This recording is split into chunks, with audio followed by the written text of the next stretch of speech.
Hey everybody, welcome to this week's Black Twitter. Your boy Al's flying solo, so watch out, they should have never gave me the mic. We got Cardi B's Smelly Box, Dr. Dre getting dragged, the update on the ADOS movement, and Lonzo Ball splitting with his dad in Big Baller Brand. Bam! You're tuned into Black Hollywood Live, the world's first digital broadcast network devoted entirely to urban entertainment and pop culture. Tune in right now. What up, everybody? What up, everybody? I'm Al Gregg, your boy flying solo. Shout out to the homegirl, Alina, my sister from another mother. She's moved on temporarily to a bigger and better gig, but, you know, we're going to keep her in our heart. But you know where they really messed up? They really messed up in giving me the mic. I told you. They should have never gave me the mic. Never let me do this ish solo, because we're about to get deep, y'all. You guys ready? There goes my air horn. There goes my boy Jonathan. John's going to hold me down in the booth, and we're going to get right to it, okay? Here's the recap real quick. We got Cardi B accused of her box being very smelly, turning tricks, and then drugging them, and then jacking them. Wow, as if anybody's surprised. We got Dr. Dre getting dragged into this whole college scandal, college bribery scandal. And we got the Ball brothers breaking with their dad, as well as an update on the hashtag ADOS movement, which I'd like to think I was the first person to bring here to BHL. For those who don't know, hashtag ADOS stands for hashtag American Descendants of Slavery, who are vying for reparations from slavery. So it's a special movement, so y'all need to get on that online as far as Twitter goes. And let's just get right to it, okay? Let's just get right to it. All right, so first up, before we roll the clip of our girl Cardi B, in what? No one was ever surprised news? Cardi turned tricks? Who's surprised? And really, who cares? I like Cardi. She still looks good, but the backlash is big. Not only are people saying that she had a smelly box, she's suing a blogger by the name of Unwind with Tasha K for having her roommate on saying she had the smelly box and that she saw her turning tricks. And then Cardi outed herself on IG Live in a since-deleted post where she actually admits to taking tricks, drugging them, and then stealing from them when they go to sleep. So y'all, again, is anybody surprised? Not really, but it's just funny to hear from the horse's mouth. So let's go to this clip of Cardi B.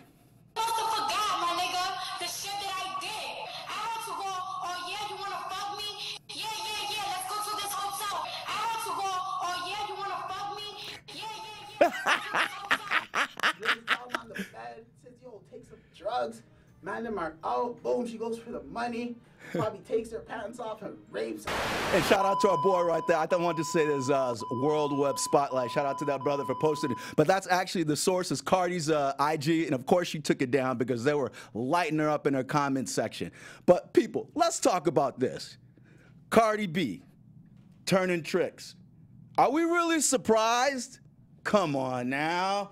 And you're talking to somebody who loves strippers. I go to strip clubs. I love strippers. I respect them. I always pay the money. They deserve what they get. And you always know there's some running that hustle out the back door later on tonight. Maybe I'm getting too deep in this, but everybody pretty much knows it. And everybody knew that about Cardi B going in. So in what? No one was surprised news, except for the fact that she admitted it. But now that it's out there, it's ignited a backlash. Like I said, Unwind with Tasha K. She's a YouTuber, social influencer. She's already lighting her up because she already had presented past evidence where she said Cardi was basically turning tricks, had her old roommate on there, said she used to turn tricks with her. And so now Cardi's suing them, but it's almost like a detriment to her case when she outed herself on this IG Live. So I'm curious what you guys think. You know, we love Cardi. I still love Cardi. I'm not going to stop listening to Cardi, but they alleged that she had a smelly box. I don't know, fellas, so would you still hit that? Me personally? There you go. I don't know about that. Let me tell you what I would do. Let me tell you what Al G would do. I still think she's fine, think she's got a nice body. We love Cardi. I might still hit it, but I'll do it like this. Nose closed. That's how we hit it. We may have to bleep that out, everybody, but just so you know. All right, on to the next topic.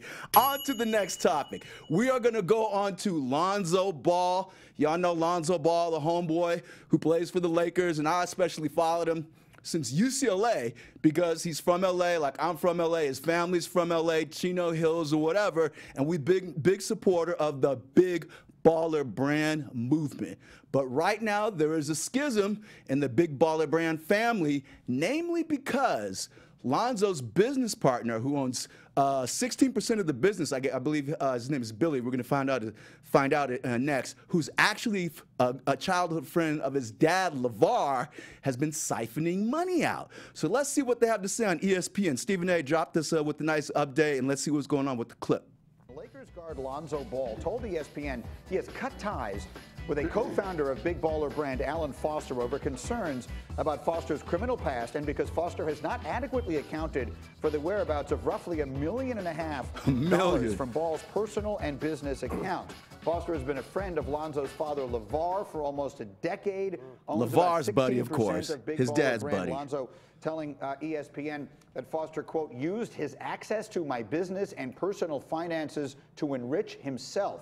End quote. Lonzo owns 51% of Big Baller brand. Jalen is here, and we're delighted to bring Stephen A. into the conversation. First Take starts in 17 minutes, but I know, Steve, you were talking to a lot of people about this over the weekend. What can you tell us? Well, I can tell you that what we're seeing right now is an incredibly uncomfortable thing to see, because if it was just about Alan Foster, that would be one thing. But then we're hearing that not only is Alan Foster in Lonzo Ball's crosshairs, but also clearly his daddy. Now, we saw his daddy, LeVar Ball, give a comment about it, how we'll get this together, et cetera, how shocked he was by it. Big Baller, baby, our favorite loudmouth. Children are holding him accountable. LeVar Ball. So, Jonathan, yeah, we can fade this out, man. But let me talk to my people, okay? Let me talk to my people. Again, as a supporter of the Ball family and Lonzo, I'm a lifelong Laker, born and raised in L.A. Ever since the Showtime era, I've been down and seen Magic as a player and celebrated him as a coach and celebrated him choosing young Lonzo.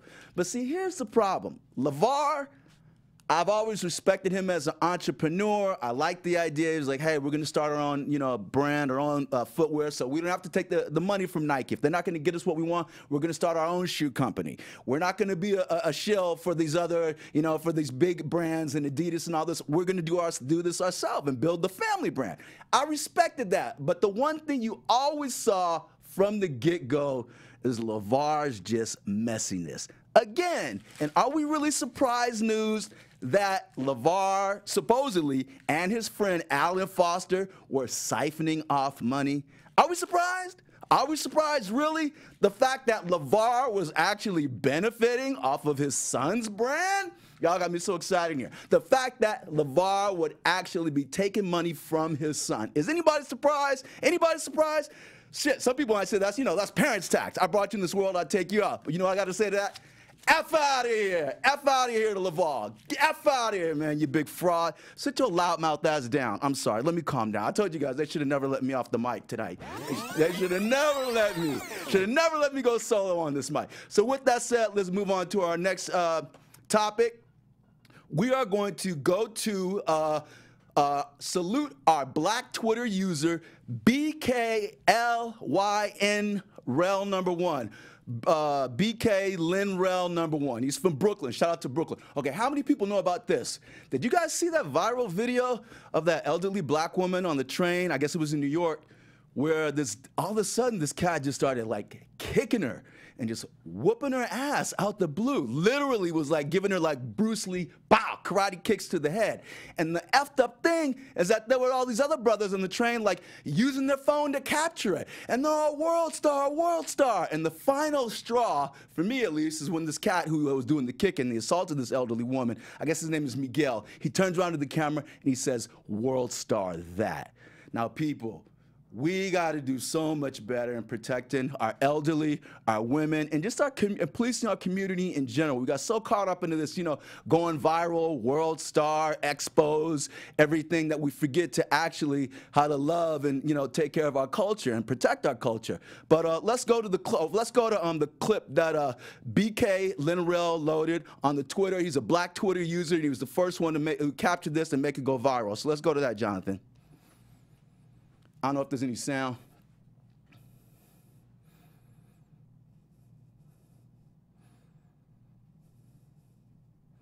And by the way, this is on okay, he was on the train. I don't know if you could try to rewind it one more time, but this is when he's on the train, and for some reason he gets into this confrontation with this elderly woman, going back and forth, and then he starts kicking her. So maybe, I don't know if we can at least see the kicks in this clip.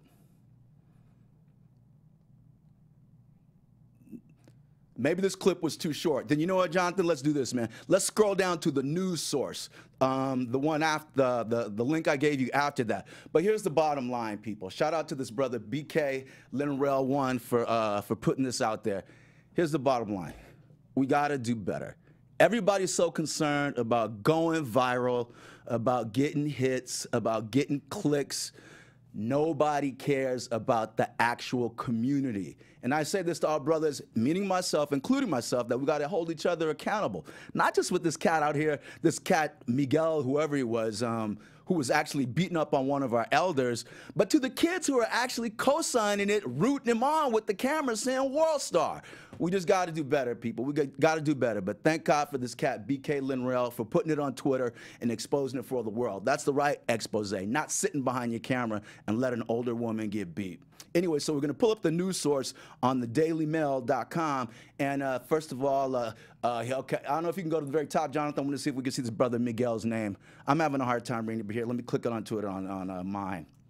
But this brother Miguel, if you see on the right side of the frame, he starts kicking the 78-year-old black woman for no apparent reason. He tried to clean it up later and said maybe she said something to him, but nobody believes that. But this cat's name is Mark Gomez, 36, from New York. I want to say from Yonkers. I guess he's like a Dominican or Puerto Rican brother or whatever, but I ain't claiming him as a brother for anybody who would do something like that. But here, let me just read you some of the highlights while Jonathan scrolls down the clips.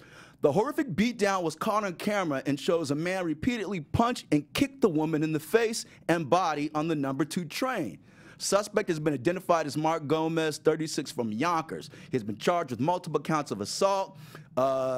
Incident happened on the northbound number 2 train at around 3 a.m. March 10th. Police posted his image on Twitter on Friday night for the tips of the identity, and the very next day he was caught. So that's the good side. So yeah, Jonathan is just scrolling down. You can see the different still images. The video is pretty graphic. Maybe we don't even need to see it. But you can see with each time he gives her a progressive kick, he's standing up on the train, and this elderly black woman's just sitting there down, 78 years old, like, you know, with like her groceries in her bags. What is the cause for that? What could a person ever say to you to actually mean that? I don't know, or to demand that. So you know what I gotta say? I gotta call this guy Miguel F-Boy of the week. You're a complete F-boy, complete F-boy. Get the F out of here. You are lame AF, F-boy Miguel. Sorry, I had to get that out. All right, moving right along, ladies and gentlemen. Let me compose myself. But moving right along, we got the woke segment. You know I'm famous for my woke segment, and you can even throw on my conspiracy music because I'm about to cut to my wide woke camera. Bam! Here we go. All right, y'all, this is the woke segment. This week, we're going to get an update on the ADOS movement. Some of you think it's a spooky thing. Black people asking for reparations. But if we go to the Twitter, we can see our founder, Yvette Carnell of Breaking Brown, her and Tone Talks have put a number on the decisive amount that the American government owes back pay for slaves. And if you're interested, you can go to hashtag ADOS, you can go to Reparations 2020, you can go to Lineage Matters and get all the details. And Jonathan, scroll back up. I'm just going to read her tweet. Companies and countries owe a debt for forced and unpaid labor that built their wealth, etc. When we speak of other groups, it's obvious. People don't get confused until the debt is owed and comes due. And I'm going to throw in a little bit of my own opinion here. It's weird, man, and you would have thought like reparations would have been something that easily would have been given back to black people. It's clear we're not talking about the guy who says, oh, well, I never owned slaves and my family never owned slaves. Guess what? We're going to look back at whose grandfather and great-grandfather owned slaves. And who are these companies? Just like with BMW and supposedly Mercedes and all these rich German companies, they benefited from Hitler in World War II, and they had to pay reparations to Israel. The United States sends tons of money to Israel for reparations, to support them, to give them statehood. I don't know, maybe even black people ought to have statehood. But the point is, reparations is something that goes on, half of our tax dollars go to the Native Americans. I think they got done really dirty as far as like how they were treated by the government and given these reservations, if you can call them that. But Some people can say at least they were given something. There's an allotment of money, and then they've been able to develop their own community and own these casinos where they get these tax breaks by the government, and they can consistently benefit off that. And every Native American family member can receives a check, basically, and they get the printout of the updated accounting every week. So I'm thinking Yvette Cornell is right. There's a number we can put on that. People say you're crazy to talk about reparations. It's 2019, but it's not about like the Dave Chappelle skit, and brothers out there, just giving people cash and just throwing it away. It's not like that. This is something that can be mathematically computed and mathematically distributed. So everybody stay tuned to the hashtag ADOS movement and follow your girl, Yvette Cornell. Along those lines, I got one other quick conspiracy. I don't know if I got time to go into it. You know what, Jonathan? Give me that conspiracy music real quick again, and I'm just going to tell you about one other conspiracy we got. Okay, last week I told you guys about how another Black Lives Matter activist was killed, making it the 5th Black Lives Matter activist. Y'all said I was crazy. Guess what? We're at number 6 right now. Number 6. Listen to this. This sister, Amber Evans, who was a Black Lives Matter activist in Ferguson, she had been missing for 2 months, and then her body came up, guess what, at the bottom of a lake. Now, how crazy does that sound, y'all? Did she do that on purpose? They'll probably say it was suicide. Like they said all the other brothers shot themselves in the head and hung themselves for suicide.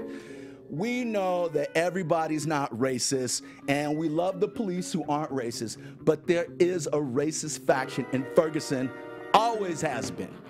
A racist faction in the cops, always has been. That's why they let the shooter of Michael Brown get off, and that's why they inordinately charge black people 80% more in fines, tickets, crimes in Ferguson. That's been proven as a fact. So it doesn't matter how many cultural awareness and sensitivity trainings they go to. That Ferguson racist rogue element behind that thin blue line is wedged in there. And people we can't settle for. 6 black people, quote, suicided from the Black Lives Matter activists. And I'm not talking about the Sean Kings and the D-Rays, God bless those guys. I don't know what happened to the money, whatever. But these families could have been using that money to pay for their funerals, for their hospital costs, for mental costs. And a lot of that stuff isn't trickling down, as they say. And that's my problem with the trickle-down theory. Supposedly you give everybody money, money trickles down. Nah, you can't just give it loosely to everybody and people of color, though we all, we're all people of color. You can't just universally give it to people of who are disabled and from here and from there and that, though I support that. I support the LGBT community.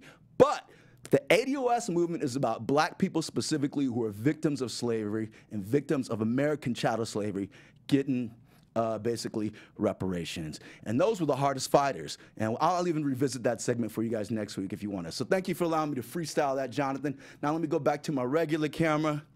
And next up, we got my man, Dr. Dre, who I've had the pleasure of meeting before and working with. Shout out to Dre. He's probably not one of, I would even say the greatest hip-hop producer, in my opinion. Shout out to the G-Funk style he created, with his brother Warren G, Law House, and even shout out to my man, Big Hutch, Code 187, who was very instrumental in that P-Funk sound. But Dre, yo, he posts on his IG in a since-deleted tweet him and his daughter sitting up there, and he's like, congrats to my daughter. She got into USC by her own merit. And Jonathan, let's scroll up to the since deleted tweet. And this is what it is. And I don't know if we can push in on that, but ladies and gentlemen, this is the post that Dr. Dre put up. Congrats to my little girl who got accepted in the USC by her own merit, and she wasn't even arrested. Now, the joke is obviously, who he's going at. He's going at the college scandal like Laura Loughlin and Felicity Huffman. He's going at them. But guess what, people? Dr. Dre donated $70 million to USC. There's a building named after him, and that's why Dre got clowned. We love Dre. We respect Dre, and hey, you know, he should be able to do what he wants with the money. And here's another thing. I would even say that probably like 50 to 80% of that money that Dre donated didn't come from him. It came from other sources, or maybe Jimmy Iovine, or maybe Apple, because that's how these things work. But the point that he has $70 million credit to his name, Andre Young, and he's sitting there saying, congrats to my daughter for making it on her own merit. F out of here, Dre. F out of here, Dre. We love you, but you got to get the F out of here, man. F out of here. Dre, we love you, but his daughter has since even had to clean it up and say, I really didn't want to go to USC, blah, blah, blah.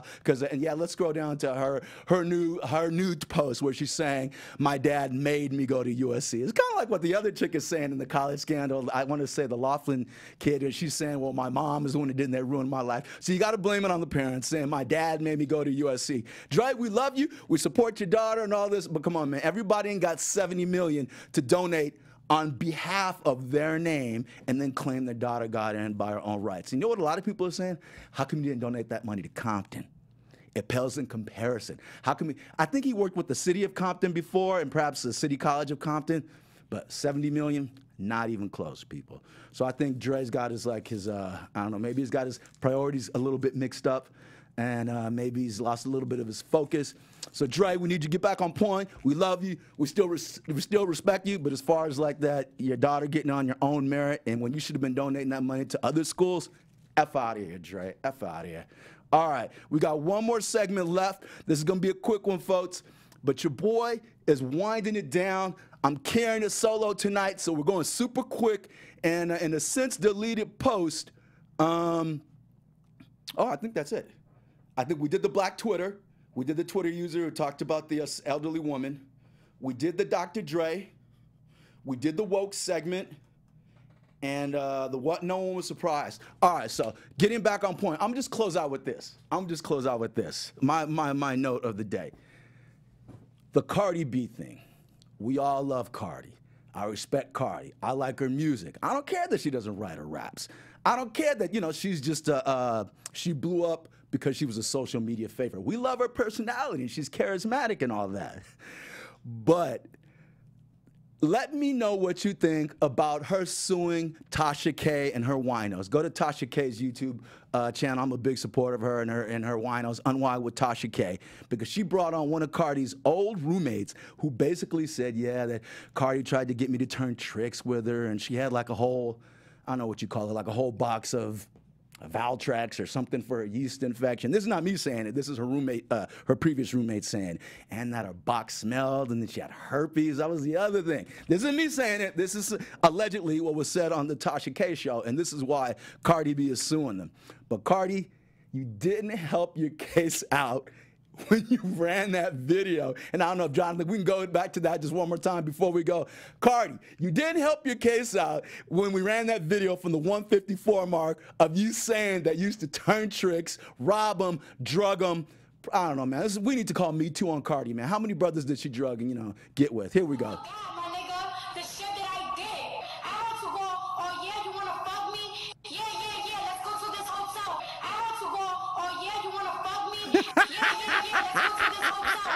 Hey, everybody, Cardi, we love, yeah, Cardi, we love you. And a lot of guys want to F you, we get it, but, you know, allegedly clean that box up.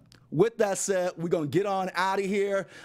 Jonathan, I know we're running ahead of time, but I just wanted to say, do you need to check in with me? Are we good? Are we good? We're good, man. We're good. We're good and righteous. Yeah, and I also want to give a couple of shout outs before I go. Again, shout out to Alina. You know, this was her show, and she's off doing bigger and better things, but she will be making a cameo in the future. I want to give another shout out to my boy Terry. Terry K, who's on his 16th anniversary. And I also want to give a shout out to my boy Dax in DC, who I just talked to. And these are all people who comment in the comment section and contact me and support us. So please continue to comment, share, support, and we'll give you a shout out too on the next episode. And with that, I think we out. On behalf of our BHL staff, we would like to thank you for tuning in to Black Hollywood Live, the world's first digital broadcast network devoted entirely to urban entertainment and pop culture. Check out our Black Hollywood Live YouTube page for even more great programming and amazing content. And be sure to subscribe and like our channel when you do. I'm your BHL host, Nakia Monet, and you can find me on all social media at Kiki Boom Boom or at Black Hollywood Live. Black Hollywood Live. Hollywood redefined.